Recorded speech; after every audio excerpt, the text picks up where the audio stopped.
अस्सलाम वालेकुम। नाज़रीन, स्किन केयर के लिए बहुत ज़्यादा बजट रखा जाता है ख़वातीन में ख़ास तौर पर। ख़वातीन स्किन केयर पर कोई कॉम्प्रोमाइज़ नहीं करती। महँगी से महँगी चीज़ें खरीदने से कोई गुरेज़ नहीं करती। हालाँकि कई ऐसी सस्ती चीज़ें हैं जो घर में अवेलेबल होती हैं, लेकिन सिर्फ़ अवेयरनेस ना होने की वजह से वो उसको प्रॉपर्ली इस्तेमाल नहीं कर पाती।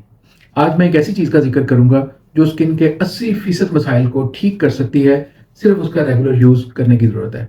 और वो इंतहाई सस्ती है, तकरीबन हर किचन में, हर घर में मौजूद होती है।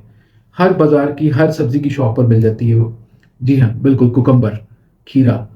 ये एक ऐसी अल्लाह ताला की नेमत है स्किन के लिए कि इसके अंदर एंटीऑक्सीडेंट पाए जाते हैं, एंटी इन्फ्लेमेटरी प्रॉपर्टीज़ पाई जाती हैं।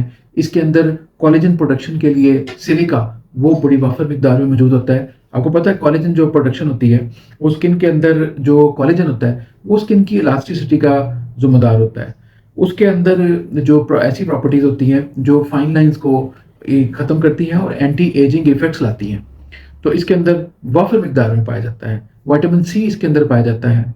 इसके अंदर इसको सनबर्न अगर हो जाए तो उस पे इस्तेमाल किया जा सकता है। अगर आप धूप में जाते हैं तो आपकी स्किन के ऊपर सुर्खी आ जाती है, तो आप खीरे का इस्तेमाल अपनी स्किन के ऊपर स्लाइस की शक्ल में कर सकते हैं। डायरेक्ट इस्तेमाल कर सकते हैं। खीरे खाने से, खीरे का जूस बना के पीने से, खीरे को स्लाइस की शक्ल में सैलेड के तौर पर इस्तेमाल करने से आप अंदरूनी तौर पर अपनी ब्लड की प्यूरिफिकेशन कर सकते हैं। और यही ब्लड की प्यूरिफिकेशन जो है विटामिन्स और मिनरल से भरपूर ये खीरे का जो पानी, इसमें 80% पानी होता है। ये डिहाइड्रेटेड स्किन, जो खुश्क स्किन है, उसको हाइड्रेट कर देता है। इसके अलावा खीरे के अंदर जो सबसे अहम चीज़ है, इसके अंदर एंटीऑक्सीडेंट ऐसी प्रॉपर्टीज़ पाई जाती हैं, यानी बीटा कैरोटीन पाया जाता है, फ्लेवोनॉइड्स पाए जाते हैं। इसके अलावा इसके अंदर टैनिन्स पाए जाते हैं। ये जो फ्री रेडिकल्स स्किन को डैमेज करते हैं, उनसे ज़बरदस्त तरीके से प्रोटेक्ट करते हैं। तो खीरे को मामूली ना समझें, ये एक आम, दस्तयाब और बिल्कुल सस्ती सी चीज़ है। लेकिन इसका रेगुलर यूज़ आपकी स्किन को जवान रख सकता है, स्किन के बहुत सारे मसाइल को ख़त्म कर सकता है। आज के लिए इतना ही, इजाज़त दें। अल्लाह हाफ़िज़।